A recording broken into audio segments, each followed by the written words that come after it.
দর্শক, একটা সময় ছিল চীনের বাজারে, চীনের গার্মেন্টস ইন্ডাস্ট্রিতে বিপুল পরিমাণে ইউরোপ এবং আমেরিকার ব্যবসায়ীরা তাদের পণ্যগুলো অর্ডার দিত, আর চীন রমরমা ব্যবসা করতো, একচেটিয়া দখল করে রাখতো আমেরিকা আর ইউরোপের বাজারটা।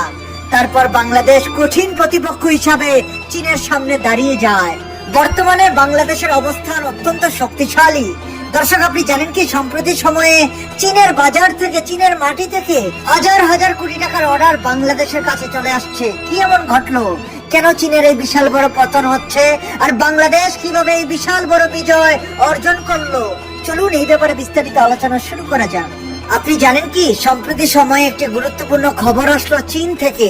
চীনের মধ্যে ইউরোপ এবং আমেরিকার ব্যবসায়ীরা যে বিপুল পরিমাণে অর্ডার দিত, সেই অর্ডার এখন আর চীনের সাথে করতে চাইছে না।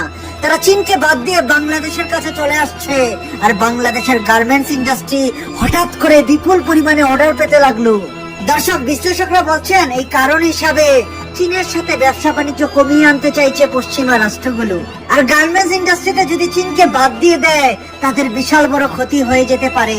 তবে তাদের কাছে ছিল বাংলাদেশের নাম, বাংলাদেশই পারবে চীনের বিকল্প হতে, তাই তারা বাংলাদেশের কাছে এই বিপুল অর্ডার গুলো নিয়ে আসলো। দর্শক, শুধু এইটা কারণ নয়, আরেকটা কারণ আছে। বাংলাদেশের ব্র্যান্ড ভ্যালু কিন্তু অত্যন্ত জনপ্রিয় ইউরোপ এবং আমেরিকা।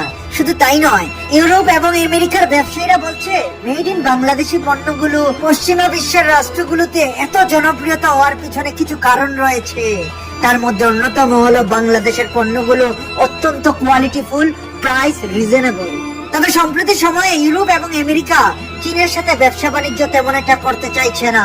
চীন এবং রাশিয়ার মতো রাষ্ট্রগুলোর সাথে ব্যবসা বাণিজ্য যত পারবে কমানোর চেষ্টা করছে সেই রাষ্ট্রগুলো।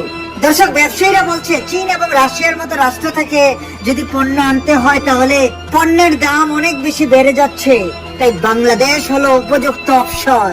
দর্শক, আপনি জানেন কি সম্প্রতি সময়ে জানা গেছে চীন থেকে বাংলাদেশের অর্ডার এসেছে প্রায় 30 থেকে 50 হাজার কোটি টাকা। আর এই অর্ডারের ফলে বাংলাদেশের লাভের কথা যদি বলি, তাহলে দেখতে পাই বাংলাদেশের লাভ হয়েছে আনুমানিক 6,000 থেকে 10,000 কোটি টাকার মধ্যে। চীনের বাজার থেকে বাংলাদেশের মাটিতে এই বিপুল অর্ডার চলে আসাটাকে আপনি কিভাবে দেখছেন? এই ব্যাপারে আপনি আপনার মূল্যবান মতামত কমেন্ট করে আমাদেরকে জানিয়ে দিন। এরকম আরো ভালো ভিডিও নিয়মিত পেতে আমাদের চ্যানেলটি সাবস্ক্রাইব করুন। ভিডিওটি ভালো লাগলে লাইক করুন এবং আপনার পছন্দের মানুষের সাথে ভিডিওটি শেয়ার করুন। আজকের মতো এতটুকুই থাক। আল্লাহ হাফেজ।